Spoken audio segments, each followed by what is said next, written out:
While working on this story, it didn't take long for me to learn 65-year-old Paul Leiter was well liked and deeply loved. The kind of guy who truly didn't know a stranger.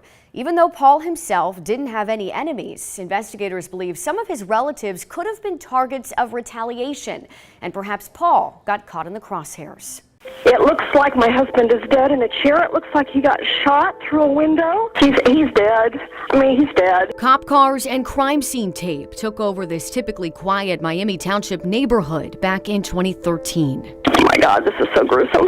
Around 8 p.m. that February 11th, someone went to Paul Leiter's home and killed him. The victim was either asleep or peacefully watching TV. And yes, he was shot through a window. There were multiple shots through the window, one of which was fatal. Around 6 the next morning, Paul's wife, Ann Abilene, called 911. Somebody was shooting in the backyard or something. I have not touched the blind. I have not opened it, but I can tell there's 2 shots coming from, or maybe more, maybe 5. Oh my God, I even know when this happened. It was before bedtime. It was like at 8:07 last night, because I had gone to bed. Okay. And I heard 4, like bang, bang, bang, bang.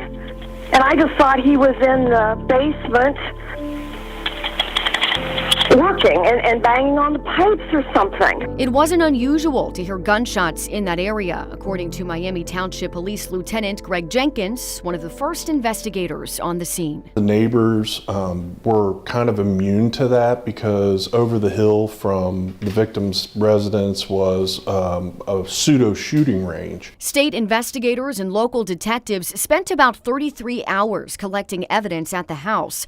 Only days after Paul's murder, they shared this sketch of an unknown man, described as a person of interest. That person in the sketch was seen in the neighborhood walking towards the victim's house around the time that those shots were fired.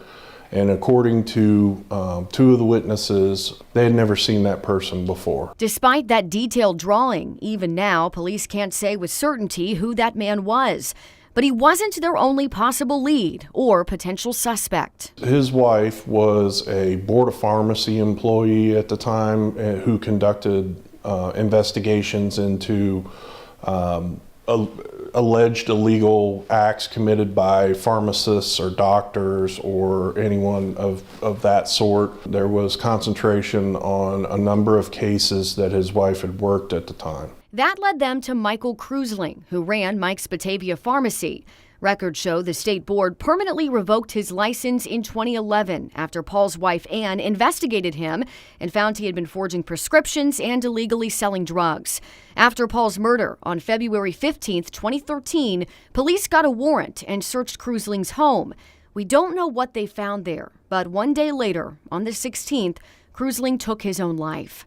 Although investigators publicly cleared Krusling in 2014, Lieutenant Jenkins says Krusling, who could have been motivated by retaliation, remains on his radar. In previous years, some detectives that have worked on this case have discounted that theory, and I don't believe that there's enough evidence to discount any theories or any beliefs about what occurred in this case. At this point, Lieutenant Jenkins says he has not ruled anyone out, including those closest to Paul, like his wife Ann. In situations like this, obviously the spouse is usually considered the first suspect, and the job of investigators would be to investigate that aspect of it, to either clear or include that person in the case. She is still considered a person of interest in this case.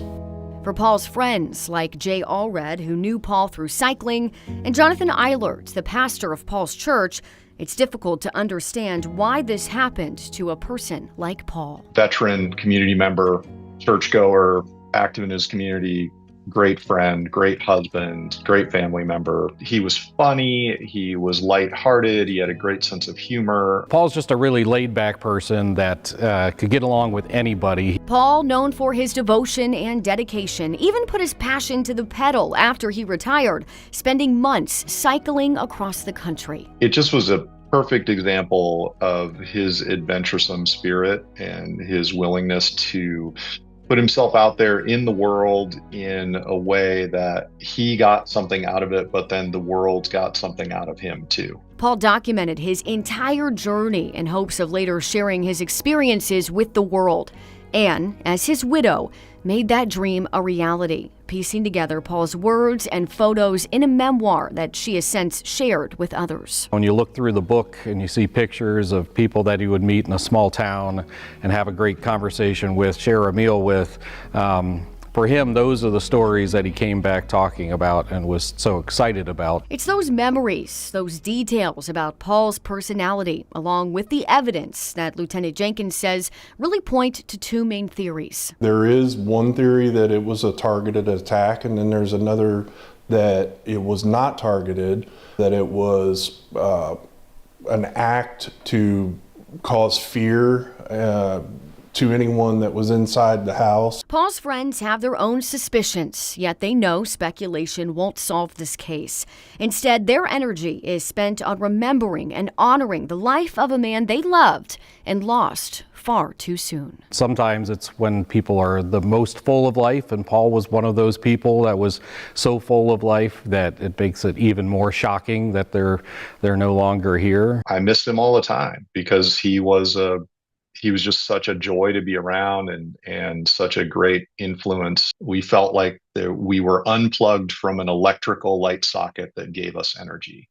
That's sad, and it deserves some closure. Another potential lead that came early in this case involves a van. Investigators say witnesses saw a white van, likely a Chevy Astro or Plymouth, parked in Paul's neighborhood right around the time of the murder. If you know something about that or anything about this case, you're urged to call Miami Township Police. Now, we did reach out to Paul's wife, Anne, through friends of the family to see if she would want to speak with us about Paul or about this case, but we haven't heard from her. Lieutenant Jenkins says they're hoping to speak with her again, too.